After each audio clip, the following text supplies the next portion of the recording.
Welcome students. आज का मेरा टॉपिक है एक्सप्रेशन फॉर सेंट्रीपिटल एक्सीलरेशन। तो एक्सप्रेशन फॉर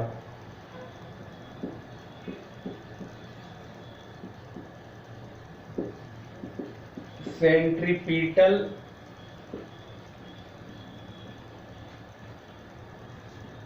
एक्सीलरेशन। पिछले क्लास में मैंने यूनिफॉर्म सर्कुलर मोशन की बात कही और ये बताया कि भले ही पार्टिकल यूनिफॉर्म सर्कुलर मोशन में हो, भले ही पार्टिकल एक कांस्टेंट स्पीड से सर्कुलर मोशन में मूव कर रही हो, उसकी वेलोसिटी पल पल बदल रही है क्योंकि कंटिन्यूअसली डायरेक्शन में चेंज आ रहा होता है और वेलोसिटी के बदलने की वजह से एक्सीलरेशन होगा। ठीक है, और आज हम प्रूफ करेंगे कि उस एक्सीलरेशन की डायरेक्शन जो है towards the centre of the circle होगी, जिस सर्कुलर ट्रैक पर पार्टिकल रिवॉल्व कर रहा होगा। ठीक है, और इसीलिए उसका नाम है सेंट्रीपिटल एक्सीलरेशन। तो आज के क्लास में हम एक यूनिफॉर्म सर्कुलर मोशन में रिवॉल्व कर रहे हैं पार्टिकल की सेंट्रीपिटल एक्सीलरेशन की वैल्यू भी निकालेंगे, उसके लिए एक्सप्रेशन भी ऑब्टेन करेंगे। ठीक है, तो शुरू करते हैं। मान लो कि एक पार्टिकल है जो कि यूनिफॉर्म सर्कुलर मोशन में है और एक ऐसे सर्कुलर पाथ पर रिवॉल्व करने जा रही है जिसकी रेडियस जो है r है और जिसका सेंटर O है। ठीक, सपोज करो पार्टिकल ने यहां से अपनी यात्रा शुरू की पॉइंट P से और एंटी क्लॉकवाइज सेंस में यू रिवॉल्व कर रहा है और रिवॉल्व करते हुए P से चल के डेल्टा T सेकेंड में सपोज करो कि वो Q पर पहुंच जा रहा है। ठीक है, कितनी देर में? एक very small time interval delta T second के अंदर पार्टिकल यूनिफॉर्म एंगुलर वेलोसिटी के साथ एक कांस्टेंट स्पीड के साथ इस सर्कुलर ट्रैक पर रिवॉल्व करते हुए वो P से चल के इस पाथ को फॉलो करते हुए Q पर पहुंच रहा है। ठीक है, तो P पॉइंट पर इसकी जो वेलोसिटी का डायरेक्शन होगा वो इधर की ओर होगा। Q पॉइंट पर इसकी वेलोसिटी का डायरेक्शन Q पर ड्रॉ किए गए टेंजेंट के अलोंग होगा, जो कि इधर की ओर होगा। और ध्यान रहे मैग्नीट्यूड ऑफ v1 और मैग्नीट्यूड ऑफ v2 दोनों ही सेम है। ठीक है, क्यों? क्योंकि स्पीड में कोई चेंज नहीं आ रहा है। पार्टिकल जो है इस सर्कुलर ट्रैक पर मूव करते हुए प्रत्येक इक्वल टाइम इंटरवल में इक्वल डिस्टेंस ट्रेवल कर रही है, फिर भी डायरेक्शन तो पल पल बदल रहा है, इसीलिए वेलोसिटी बदलेगा चाहे किसी भी वजह से, डायरेक्शनल चेंज की वजह से भी अगर है तो एक्सीलरेशन होगा। ठीक है, तो और हम प्रूफ करेंगे कि उसी एक्सीलरेशन की जो डायरेक्शन है वो टुवर्ड्स द सेंटर O होगी और उसके लिए एक्सप्रेशन ऑब्टेन करने जा रहे हैं। तो पार्टिकल P से चल के डेल्टा T सेकेंड में इस पाथ को फॉलो करते हुए वो Q पर पहुंच रही है मान लो, और मोशन कंटिन्यू है लेकिन डेल्टा T सेकेंड में P से चल के मान लो Q पर पहुंच रही है। तो एक काम करो, P पॉइंट पर इसकी वेलोसिटी वेक्टर इधर की ओर, Q पॉइंट पर वेलोसिटी वेक्टर v2 का डायरेक्शन इधर की ओर हो गया। O को P से ज्वाइन कर देते हैं और O को Q से ज्वाइन कर देते हैं। तो जो रेडियल वेक्टर है इस पॉइंट रिवॉल्विंग पार्टिकल P का, जो पोजीशन वेक्टर है with respect to this origin, center को अगर ओरिजिन मान लें, तो ये रेडियल वेक्टर जो है P से Q तक पहुंचते पहुंचते सेंटर पर कुछ एंगल सबटेंड कर रही है। मान लो कि ये एंगल कितनी है? Suppose this angle is also very small, delta theta angle बन रहा है। ठीक है, मान लो डेल्टा T सेकेंड में जब पार्टिकल P से इस सर्कुलर ट्रैक पर इस तरह से मूव करते हुए Q पर पहुंची, तो ये जो रेडियल वेक्टर है ये भी यहां से OP से शिफ्ट होकर के OQ पर आ गया और बीच में ये जो O पर एंगल बनी इस पार्टिकल के द्वारा, ये जो सेंटर पे जो एंगल सबटेन करी गई वो डेल्टा थीटा रेडियन की है मान लो। ठीक है, तो एक काम करते हैं, P को Q से ज्वाइन कर देते हैं, P को Q से ज्वाइन कर दे, ये एक स्ट्रेट लाइन आपको दिख रहा है PQ। ठीक है, अच्छा, उस ये जो PQ लाइन दिख रहा है एक कॉर्ड हुआ, इस सर्कल का क्या हुआ? कॉर्ड हुआ। तो उस परिस्थिति में जब delta T as small as possible हो, वेरी वेरी स्मॉल हो, ताकि P और Q काफी क्लोजर एंड क्लोजर होते जाएं, तो PQ कॉर्ड जो है और ये जो PQ आर्क है दोनों करीब करीब सेम होने लगेंगे, लेकिन ध्यान रहे उस परिस्थिति में when delta t tends to 0, in that situation P will be very close to Q and the chord PQ and the arc PQ both will become almost same. ठीक है, तो OPQ आपको एक राइट एंगल ट्रायंगल के रूप में दिख रहा है जिसमें OP लेंथ और OQ लेंथ दोनों R के बराबर हैं, दोनों रेडियस के बराबर हैं। ठीक है, अब एक काम करते हैं, ये जो वेलोसिटी P पॉइंट पर V1 है, Q पॉइंट पर V2 है, हम एक वेलोसिटी ट्रायंगल अलग से बनाते हैं। सबसे पहले वेलोसिटी ट्रायंगल जिसमें चेंज इन वेलोसिटी को शो करेंगे, P पॉइंट पर की वेलोसिटी शो करेंगे, उसकी डायरेक्शन, Q पॉइंट की वेलोसिटी की डायरेक्शन शो करेंगे और चेंज इन वेलोसिटी को शो करेंगे। तो ऐसा एक अलग से वेलोसिटी ट्रायंगल हम बनाने जा रहे हैं। तो मान लो कि यहां पर एक पॉइंट है ए पॉइंट, ठीक है, और जब पार्टिकल मूव करना स्टार्ट कर रही है तो यहां वेलोसिटी v1 थी, वेलोसिटी v1 थी और पार्टिकल जब q पर पहुंच रही है, ध्यान देना इस v1 के पैरेलल हमने ड्रॉ किया है और मान लो कि एक पॉइंट है O, A पॉइंट पर हमने क्या किया, एक अलग से वेलोसिटी ट्रायंगल बनाने जा रहे हैं। स्टार्टिंग में जो वेलोसिटी का डायरेक्शन था वो दिखाएंगे और डेल्टा टी सेकेंड के बाद जो वेलोसिटी का डायरेक्शन है वो दिखाएंगे। तो डेल्टा टी सेकेंड के बाद डायरेक्शन वेलोसिटी का ये हो गया है, the direction of velocity has to, देखो इसके पैरेलल दिखाने की कोशिश कर रहे हैं हम। ठीक है, तो ये what is this is V2। ठीक है, और ये भी ख्याल रहे कि ये लेंथ जो है V1 और V2 दोनों का लेंथ क्या है, सेम है। क्यों? क्योंकि modulus of V1 is equal to modulus of V2। अब एक काम करो, इनिशियली जब पार्टिकल जर्नी स्टार्ट की थी तो वेलोसिटी था v1 और डेल्टा टी सेकेंड के बाद जब पार्टिकल क्यू पॉइंट पर पहुंच रहा है तो वेलोसिटी हो गई v2। तो v2 को हमने इधर शो कर दिया। तो ये बताओ कि ये जो एंगल डेल्टा थीटा है तो इस एंगल को भी डेल्टा थीटा होना पड़ेगा, ये भी डेल्टा थीटा होगी। क्लियर है? ये दोनों, ये एंगल, ये रेडियल वेक्टर जो है ये डेल्टा थीटा एंगल से शिफ्ट हुआ है, तो ये टेंजेंट जो ड्रॉ किया गया है P पॉइंट पर जो कि वेलोसिटी की डायरेक्शन देता है, ये भी डेल्टा t सेकेंड में डेल्टा थीटा एंगल से शिफ्ट होगा। इसलिए इन दोनों वेलोसिटी डायरेक्शंस v1 और v2 के बीच की एंगल भी जो है वो डेल्टा थीटा के बराबर ही होगी। ठीक है, अब एक बात बताओ कि मान लो कि जैसे ये पॉइंट A है, इस वेलोसिटी वेक्टर v1 की टिप जो है मान लो कि ये B है और इस पॉइंट को अगर हम C मान ले, इस वेलोसिटी वेक्टर v2 की टिप को, ठीक है, तो यदि इसको एक B और C को हम ज्वाइन कर दें, B को C से ज्वाइन कर दें, तो ये जो वेक्टर BC होगा, BC वेक्टर ये क्या होगा, जरा इसके बारे में समझो।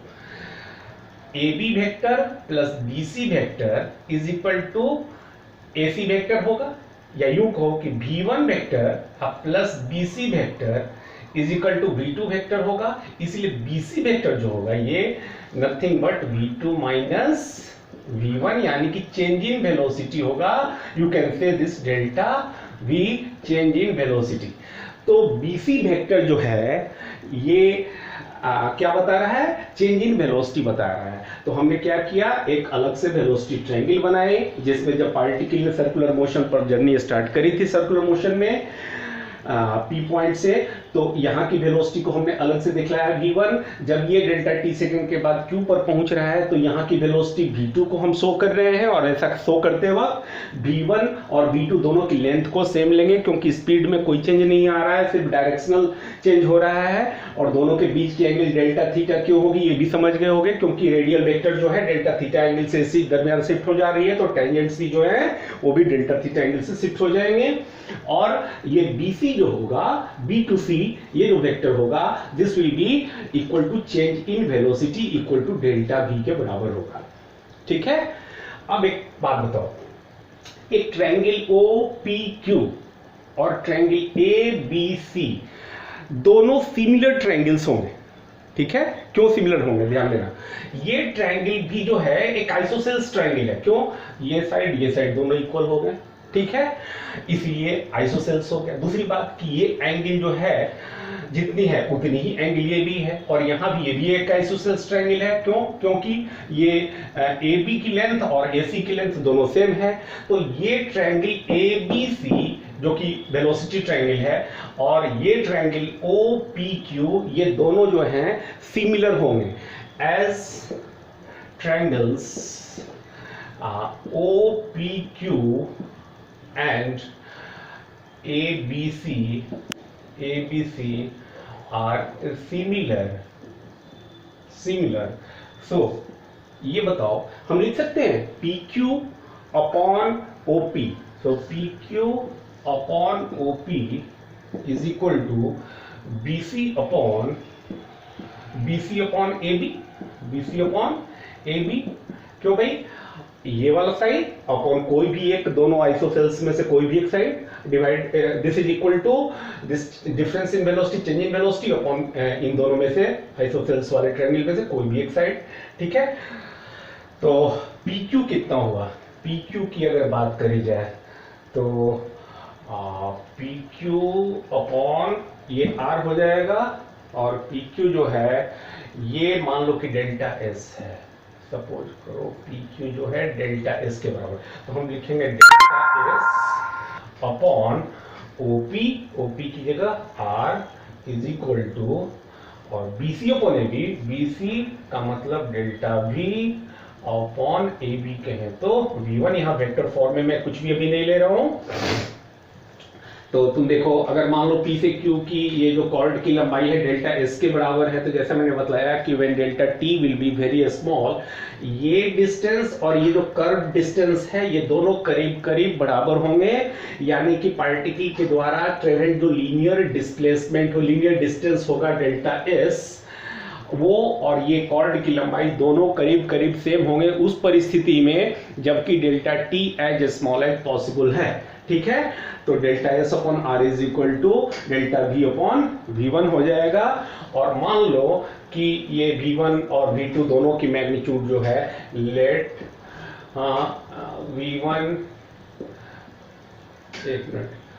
V1 is equal to V2, let क्या यूनिफॉर्म सर्कुलर मोशन का केस है तो ये होगा ही, तो इसको हम ऐसा कर देते हैं, this is equal to delta V upon V कर देते हैं, क्योंकि V1 का जो मॉडुलस है वो V ही है। तो यहां से इसको ऐसे भी लिख सकते हो कि this implies delta V is equal to V upon R, V into delta S upon R, V upon R into delta S, और इसे इक्वेशन नंबर 1 कर देते हैं। ठीक है, अच्छा, ये डेल्टा S जो डिस्प्लेसमेंट हुआ है, ये कितनी देर में हुआ? डेल्टा T सेकेंड में। ये जो change in velocity delta V के बराबर हुई है, ये भी कितनी देर में? डेल्टा T सेकेंड में ही। तो अगर हम दोनों साइड को डेल्टा T से डिवाइड कर दें, on dividing both sides of equation 1 by delta T, we get, क्या मिलेगा भाई?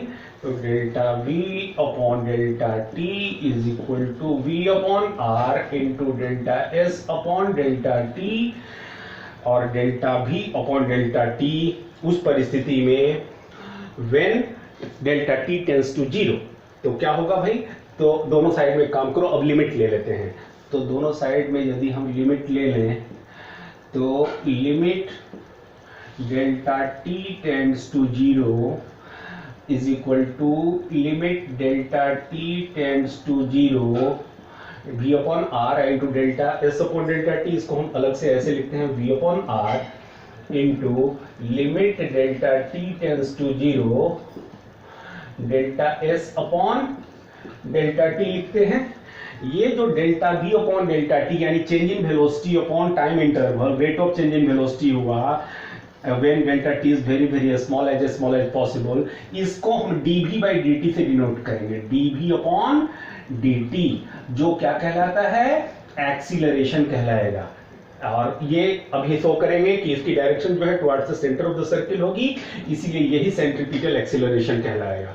अब देखते हैं इसकी वैल्यू कितनी आएगी। तो ये V अपॉन R तो एज इट इज रहेगा, V अपॉन R इनटू ये जो limit delta T tends to 0 delta S upon delta T है। मैंने पहले ही कहा कि डेल्टा एस, हालांकि हमने इस कॉर्ड की लेंथ ली है, लेकिन उस परिस्थिति में जब delta T very very small हो, जब ये टाइम इंटरवल, जिस टाइम इंटरवल में पार्टिकल का सर्कुलर मोशन हुआ है वो जितनी छोटी से छोटी होगी, तो P और Q इस सर्कुलर ट्रैक पर काफी नजदीक होंगे, जिसकी वजह से P और Q को ज्वाइन करने वाला स्ट्रेट लाइन, ये जो कॉर्ड है, ये जो अभी तुम्हें लग रहा है कि ये लेंथ, ये स्ट्रेट लाइन और ये कर्व लाइन का डिफरेंस तुम्हें सिग्निफिकेंट लग रहा है, उस परिस्थिति में जब delta T very very small होगा, P और Q पॉइंट इस सर्कुलर पाथ पर, इस सर्कुलर ट्रैक पर वेरी वेरी क्लोज होंगे, तो ऐसी स्थिति में ये जो कर्व पाथ का लेंथ है PQ कर्व और PQ कॉर्ड, इन दोनों की लंबाइयों का जो अंतर होगा वो भी घटता जाएगा और दोनों करीब करीब सेम माने जा सकते हैं।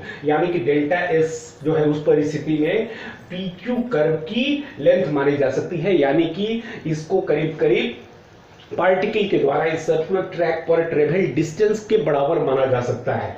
तो डेल्टा एस क्या हुआ? Delta S is the path travelled by, is the distance travelled by the revolving particle in delta T second on the curve. ठीक है, और कितनी देर में? डेल्टा टी सेकेंड में। तो delta S upon delta T क्या हो गया? जब डेल्टा टी टेंड्स टू 0, तो इस परिस्थिति में ये जो delta S by delta T है, this is nothing but the rate of change in distance, the rate of change in distance, यानी पर सेकेंड जो डिस्टेंस ट्रेवल किया है। डेल्टा टी सेकेंड में डेल्टा एस डिस्टेंस, तो एक सेकेंड में delta S by delta T, this is nothing but speed v। तो ये हो गया आपका v और ये बन गया v स्क्वायर अपॉन r। तो एक्सीलरेशन, टिपिकल एक्सीलरेशन का एक्सप्रेशन क्या आ गया?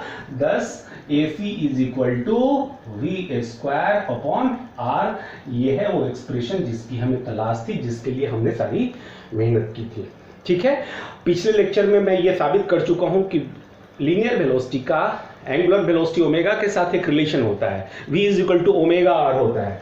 तो हम चाहें तो इसको यूं भी लिख सकते हैं, v की जगह ओमेगा अगर कर दें, omega square r square upon r, तो एक r कट गया, this is equal to omega square r। ठीक है, तो ये हो गया, आप लीनियर वेलोसिटी के टर्म्स में एक्सप्रेस करते हो सेंट्रीपिटल एक्सीलरेशन को, तो AC is equal to v square upon r and in terms of angular velocity this is equal to omega square r। ये है वो एक्सप्रेशन जिसकी हमें तलाश थी, this is expression number 2 which was desired. अब साथ ही एक और बात मैं प्रूफ कर दूं आपको समझाने के लिए। मैंने कहा था, आपसे वादा किया था कि ये जो डेल्टा v का डायरेक्शन है, ये जो सेंट्रीपिटल एक्सीलरेशन की डायरेक्शन होगी वो towards the centre of the circle होगी। यह एक लॉजिक है, इस बात को मैं लॉजिकली समझाने की कोशिश कर रहा हूं। एक बात बताओ, जब डेल्टा t टेंड्स टू 0, जब time interval as short as possible होगा, तो ये डेल्टा थीटा भी एज स्मॉल एज पॉसिबल होगी। जब delta theta as small as possible होगी, तो जरा इस ट्रायंगल को गौर से देखो, इस ट्रायंगल में डेल्टा थीटा मान लो कि 0 की तरफ टेंड कर रही है, तो ये जो एंगल होगा, ये दोनों एंगल्स करीब करीब 90 के करीब होने लगेंगे। ठीक है, मैं ये नहीं करूँ एग्जैक्ट 90 हो जाएंगे, बट एग्जैक्ट 90 तब होंगे जब ये 0 हो जाएगा, लेकिन 0 नहीं। When delta theta tends to 0, ये कब होगा? जब डेल्टा टी टेंड्स टू 0, यहां हम ये भी हैं कि when delta t tends to 0, उस परिस्थिति में delta theta will tend to 0। when delta theta tends to 0, this angle ABC tends to 90 degree, करीब करीब 90 डिग्री होने लगेगा, यानी कि डेल्टा v यानी चेंज इन वेलोसिटी जो का डायरेक्शन जो है वो वेलोसिटी वेक्टर v1 के परपेंडिकुलर होने लगेगा। ठीक है, यानी कि v1 के परपेंडिकुलर डेल्टा v का डायरेक्शन होने लगेगा, न सिर्फ v1 के बल्कि v2 के भी परपेंडिकुलर होने लगेगा, क्योंकि डेल्टा थीटा जब एज स्मॉल एज पॉसिबल 0 के करीब करीब होने लगेगा। ठीक है, तो ये एंगल भी, चूंकि ये दोनों एंगल तो सेम है, ठीक है, और एक ट्रायंगल के तीनों एंगल का सम 180 डिग्री होता है, तो ये जब 0 के करीब होने लगेगा तो ये दोनों करीब करीब 90 के आसपास होने लगेंगे, यानी कि डेल्टा v जो है वो v1 के भी परपेंडिकुलर होगा और v2 के भी परपेंडिकुलर होगा। तो तुम देखो इस डायग्राम में v1 के परपेंडिकुलर हुआ तो ये डायरेक्शन होगी टुवर्ड्स द सेंटर, v2 के परपेंडिकुलर होगा तो भी ये टुवर्ड्स द सेंटर इंडिकेशन दे रहा है, यानी कि delta v change in velocity का डायरेक्शन जो होगा होगा वो टुवर्ड द सेंटर होगा, और चेंज इन वेलोसिटी का जो डायरेक्शन होता है वही एक्सीलरेशन का डायरेक्शन होता है। यानी कि इस तरह से हम कह सकते हैं कि जो सेंट्रीपिटल एक्सीलरेशन होगी वो that will always be directed towards the centre of the circle. ठीक है, तो इस तरह से हम देखते हैं कि सेंट्रीपिटल एक्सीलरेशन जो है वो उसकी डायरेक्शन जो है towards the centre of the circle होता है, जिस सर्कुलर ट्रैक पर पार्टिकल रिवॉल्व कर रहा होता है यूनिफॉर्म सर्कुलर मोशन में रहते हुए, और उस सेंट्रीपिटल एक्सीलरेशन की वैल्यू जो है v²/r होती है, या ओमेगा के टर्म्स में इक्वल टू ओमेगा² r होती है। तो अभी के लिए इतना ही, कल हम लोग न्यूमेरिकल करेंगे इस पर बेस्ड। Thank you.